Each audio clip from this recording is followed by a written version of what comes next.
It's no secret that it is a horrible time to buy anything right now.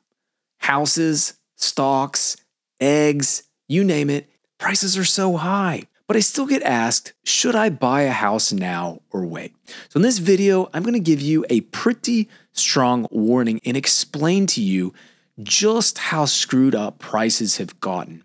And if you still want to buy after that, I'm going to give you 3 tips that may help ease the pain. Now, before I get into the details, if you do find these videos helpful, please click the like button and make a comment. I appreciate hearing what you all have to say. I learn from you all, especially when you give me details about a neighborhood or a house across the street.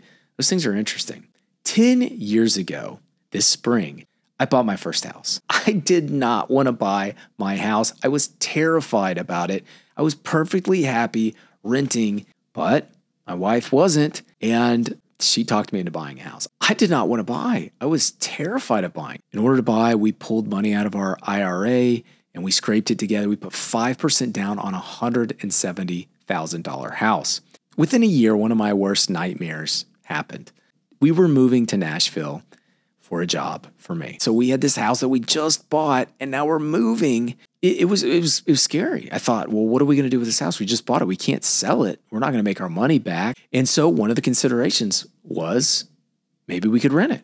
Any idea what a early 1900s, 1700 square foot house, 3-bed, 1.5 bath would rent for in Johnson City, Tennessee in 2016? This was actually an awesome neighborhood. It's in the Tree Streets in Johnson City, Tennessee. It's a beautiful, beautiful neighborhood. I love the neighborhood. $1,700 a month. Think about that. I bought it for $170,000. I put 5% down. I had a 4% mortgage rate. All told with taxes and insurance, I'm paying $1,000 a month, and I could rent it for $1,700 a month. My eyes were open. I was making $300 to $500 a month while someone paid my mortgage, and we were like, "What? This is crazy." So we moved to Nashville, and of course, I'm wanting to do this again. I am hooked. But let's back to this property. This property 9 years ago was renting for $1,700 a month. Any idea what it's worth today? It's probably worth $400,000. Any idea what it would rent for today? Zillow estimates the rent would be $1,786. If you bought this house for $400,000, which I do believe is what it's worth, and you put 20% down, that's $80,000, your mortgage payment would probably be around $2,400 a month. You factor in the lost interest income from that $80,000 down payment, you're looking easily at $2,600 a month.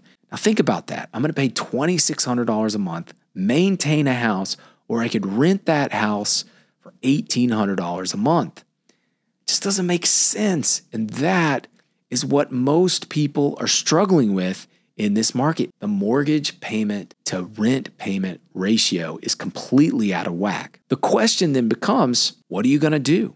This has been 3 years where these payments have been disjointed and just didn't make sense. And we've been churning with interest rates and prices, but nothing seems to have broken yet. How long can it go? I know that this year we're seeing a lot more inventory, and it certainly looks like prices aren't going to go up, but the median contract price isn't dropping either. It's actually up from last year. I talked to a buyer today that told me that he felt like last year prices were less. You could get more house for last year. Now, that's not in all areas, but there's certainly parts of Nashville that's true for. We're listing a house in Canterbury, and if you look at the median price per foot in that house, it's been going up every single year consistently. Now, it's not to say that there aren't some problems. There are some soft spots and new build competition. But the point is that it doesn't feel like things are getting cheaper.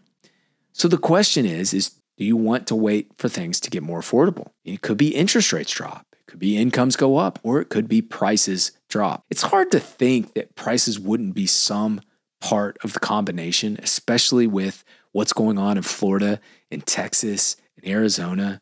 Tennessee seems to be primed for a drop in prices, but it's not guaranteed. And it's certainly not guaranteed when you have as much government intervention and policy as we've had. It's very difficult to predict what a Sunday night announcement will do. In fact, it's what changed the housing market in 2023. It's what changed the housing market in 2020. tweet from our president. I mean, who knows what's going to happen? But here are a few things that I think are the most practical tips that you can take away. In fact, I put this in an email for one of my buyers this week. One tip is to completely ignore list price. There's enough competition now that in certain areas, you can actually ignore the list price. And if you have a good agent that has data, neighborhood tracker like mine, you can actually give the list agent why you're offering so much lower and explain to them that the real price is this. I did this in January. In fact, we got a house almost $50,000 off on a $740,000 house. Not only did we get that, but we also assumed 2.5% mortgage on that house. I knew that my buyer, if he got into my situation where he had to move for a job, he could immediately rent it for more than his monthly payment is on mortgage. That's pretty cool. Ignore list price, be a little bit aggressive on your offers. You obviously can't do this everywhere. In hot areas, like I mentioned, sellers are they don't care. They're pushing price up and they're not interested in taking lower offers. Some of those people will be a lot more amenable in about 3 months when they realize their house didn't sell. But crazy enough, some people are getting higher prices, and it's super frustrating to buyers because they're like, yeah, you're crazy. I'm more of a buyer's agent. I love helping buyers. And so I love trying to beat down on sellers, but I don't hate them for trying to get as much as they can out of their house. They're simply doing what you would do if you owned their house. Let's go on to number 2. If you want, you can assume a mortgage. There are plenty of mortgages out there to assume, and many are not even advertised. This again, you need a good agent that knows which houses have assumable mortgages, can find them for you, can calculate mortgage payments, can help you with the down payment strategy, and can help educate the seller on what the process will look like. I have done several of these now, and the process isn't really that terrible, but it does take an agent to tell the sellers, hey, look, we're not going to pay a penny more to buy this house with the assumption, but if you want to move the house, we'll buy it and we'll assume your mortgage. Sellers are open to that once they realize they can't move their house, and it's been very successful. I'm getting ready to have a buyer that's got a 2.25% interest rate. A house rented most recently for $3,300 a month. Their mortgage payment is going to be $2,000 a month with $800 going towards principal. Mortgage assumption is a great way to protect yourself if you're worried about prices dropping. And your third option is to wait for the fall. The truth is we have a rapidly increasing inventory this year. And what's really interesting is in the Franklin-Williamson County area, it's rapidly increasing more than it has in the past. This is a perfect time. As soon as that demand starts falling off, sellers are going to get really nervous. If you can wait 90 to 180 days, if you can wait till the latter part of the summer, or just wait for those active to contract spikes that I posted on Twitter about, if you can wait for those, then you can take advantage of sellers that might be a little bit taken off guard that their house didn't move and they realize they need to move it. If you want to make a lower offer, wait until those inventory spikes, active to contract ratios, that's where you can really make a move. You do not need to overpay on a house right now. Make sure it's something you can afford. I cannot emphasize that enough. In fact, if you are struggling to make ends meet and you want to buy a house, I get so much anxiety about putting someone in a bad financial position that it's not worth a commission check for me. I just don't want it. Now, in Nashville, we are softening up big time. Contracts are dropping. Active listings are growing rapidly this week. And it is setting us up to have a much softer June, July, and August. However, median contract price is still up. As crazy as that sounds, we are not seeing prices drop yet.